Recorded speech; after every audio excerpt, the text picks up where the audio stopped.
الحمد لله نحمده ونستعينه ونستغفره ونؤمن به ونتوكل عليه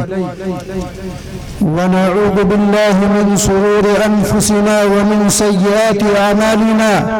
من يهده الله فلا مضل له ومن يضلله فلا هادي له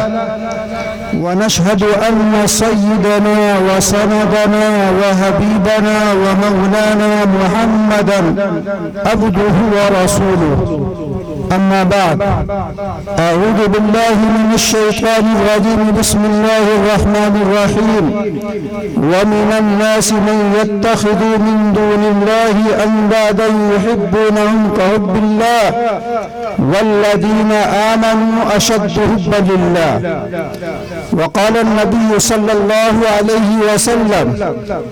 لا يؤمن أحدكم حتى أكون أحب إليه من والده وولده والناس أجمعين أو كما قال عليه الصلاة والسلام. عزیزان محترم، اسٹیج پر بیٹھے ہوئے ادب و احترام کے ساتھ تمام علماء کرام اور پردہ میری ماں اور بہن، اللہ تبارک و تعالیٰ کا کرم اور احسان ہے کہ اللہ تبارک و تعالیٰ نے ہمیں کچھ دین کی باتیں کہنے کی توفیق عنایت بخشی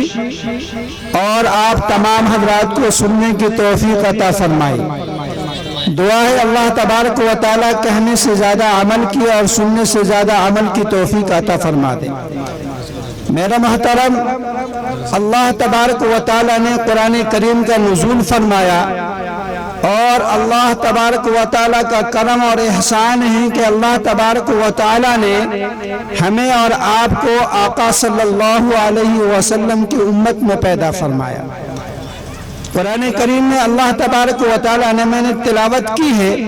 وَمِنَ النَّاسِ مَنْ يَتَّخِذُ مِن دُونِ اللَّهِ أَنْدَادًا يُحِبُّونَهُمْ كَحُبِّ اللَّهِ وَالَّذِينَ آمَنُوا أَشَدُّ حُبًّا لِلَّهِ کہ تم میں سے بعض لوگ ایسے ہیں جو اللہ کے علاوہ غیروں سے محبت کرتے ہیں. تم میں سے بعض لوگ ایسے ہیں جو اللہ کے علاوہ غیروں سے محبت کرتے ہیں، حالانکہ محبت اللہ سے ہونی چاہیے، حالانکہ تعلق اللہ سے ہونی چاہیے. آگے اللہ نے قرآن کریم میں فرمایا وَالَّذِينَ آمَنُوا أَشَدُّ حُبًّا لِلَّهِ کہ ایمان والے کی صفت اللہ نے قرآن کریم میں فرمایا ہے کہ ایمان والا کون ہے، ایمان والا کسے کہا جائے گا، ایمان والا حقیقتاً کون ہے. قرآن کریم اس کی صفت بیان فرما رہے ہیں کہ والذین آمنوا اشد حبا للہ کہ ایمان والے وہ ہیں جو اللہ سے بے انتہا محبت کرتا ہو. حقیقتاً میرے محترم، میرے ایمان بھائیو، اللہ تبارک و تعالیٰ نے ہمیں دنیا میں بھیجا ہے اور یہ جہان کو بنایا ہے اور اس جہان میں ہمیں اللہ نے پیدا فرمایا. اللہ نے قرآن کریم میں فرمایا ہے کہ وَمَا خَلَقْتُ الْجِنَّ وَالْإِنسَ إِلَّا لِيَعْبُدُونَ کہ ہم نے انسان اور جنات کو اپنی عبادت کے لئے پیدا کیا ہے. اللہ نے ہمیں جس مقصد سے پیدا کیا ہے ہم اپنے دل کو ٹٹولیں، اپنے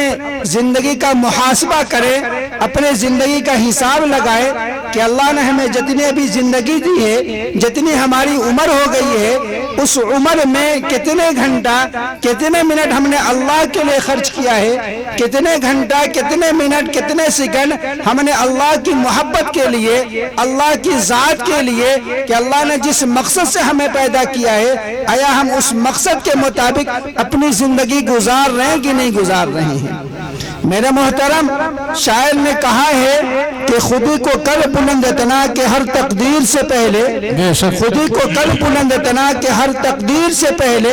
خدا خود بندے سے پوچھے بتا تیری رضا کیا ہے. میرا محترم، ہمارا ایمان، ہمارا یقین، ہمارا حال، ہماری اخلاق، ہمارا کردار، ہر چیز اللہ کے احکام کے مطابق ہونی چاہیے. اگر ہم زندگی گزار رہے ہیں، اگر مال ہے اللہ نے دیا ہے، یا عزت اللہ نے دیا ہے، یا شہرت اللہ نے دیا ہے، یا طاقت اللہ نے دیا ہے، اگر وہ شہرت، اگر وہ طاقت، اگر وہ مالداری اللہ کے احکام کے مطابق گزر رہی ہے، پھر تو وہ ہمارا ہر چیز، وہ ہماری ہر چیز قابل قبول ہو جائے گی، وہ طاقت بھی قابل قبول ہو جائے گی، وہ مال بھی قابل قبول ہو جائے گا، وہ عزت اور شہرت بھی قابل قبول ہو جائے گا۔ اور اگر اللہ کے احکام کے مطابق نہیں گزر رہی ہے تو تاریخ شاہد ہے، تاریخ گواہ ہے کہ اللہ نے طاقتور آدمی کو بھی اللہ نے ہلاک کیا ہے، عہدیدار کو بھی ہلاک کیا ہے، جو انا ربکم الاعلی کہنے والے،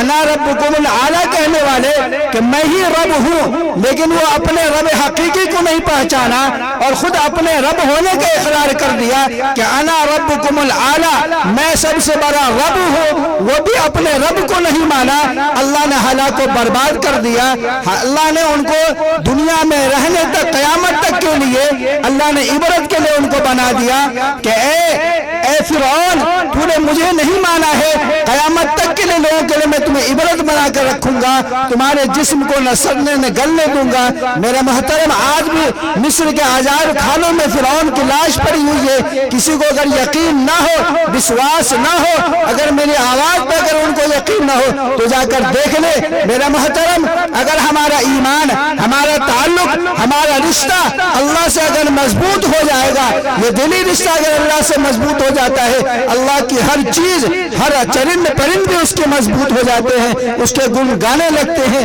حضرت ابراہیم بن ادم رحمۃ اللہ علیہ اللہ کے بہت بڑے ولی گزرے ہیں، وہ بادشاہ بھی، وقت کے بادشاہ بھی ہوا کرتے تھے، ان کے دل میں خیال آتا ہے کہ میں اللہ کا محبوب بن جاؤں، اللہ کی معرفت نصیب ہو جائے، کیسے میں اللہ اللہ کہنے والا بن جاؤں، ہمارا رشتہ، ہمارا تعلق اللہ سے کیسے مضبوط ہو جائے۔ دل میں خیال آتا رہا، سوچتے رہے، فکر کرتے رہے۔ ایک رات ایسا موقع آیا کہ ان کے محل میں دوڑنے کی آواز آتی ہے، چلنے کی آواز آتی ہے۔ حضرت ابراہیم بن ادہم رحمۃ اللہ علیہ کی آنکھ کھل جاتی ہے، فرماتا ہے کون ہے میرے چھت پر، میرے محل پہ کون دوڑ رہا ہے؟ کہنے لگا کہ میری اونٹ کھو گئی ہے، میں اونٹ کی تلاش میں ہوں۔ کہا تو پاگل تو نہیں ہے، تو بیوقوف تو نہیں ہے، میرے محل میں تیرا اونٹ کہاں سے آیا؟ اگر تیرا اونٹ کھو گیا ہے تو جنگل میں تلاش، بستی کے باہر یا محل کے باہر تلاش، وہاں مل جائے گا۔ غیب سے آواز آتی ہے ابراہیم، اسی طرح اللہ کی معرفت اس محل میں، اس عیش و عشرت میں نہیں ملنے والی ہے۔ اگر اللہ کی معرفت چاہتا ہے تو اللہ سے محبت کرنا پڑے گا۔ اگر تو اللہ کی معرفت نصیب اگر حاصل ہو جائے، میرا محترم، یہ محل میں نہیں بلکہ اللہ اللہ کہنے میں ملے گا۔ اس لیے میرے محترم، اگر ہمیں یقین ہے، اگر ہمیں اپنی زندگی کو بنانا ہے، اگر ہمیں چاہتے ہیں کہ ہماری دنیا بھی کامیاب ہو جائے اور آخرت بھی کامیاب ہو جائے، تو اپنے رشتے کو، اپنے دلی تعلق کو اللہ سے مضبوط کرنا پڑے گا، جبھی جا کے اللہ کی معرفت نصیب ہوگی اور دونوں جہان کی کامیابی سے اللہ مالا مال کر دے گا۔ اسی لیے میرا محترم، دعا ہے اللہ تبارک و تعالیٰ سے کہ اللہ تعالیٰ ہم سب کو کہنے سننے سے زیادہ عمل کرنے کی توفیق عطا فرماوے۔ وآخر دعوانا الحمدللہ رب العالمین۔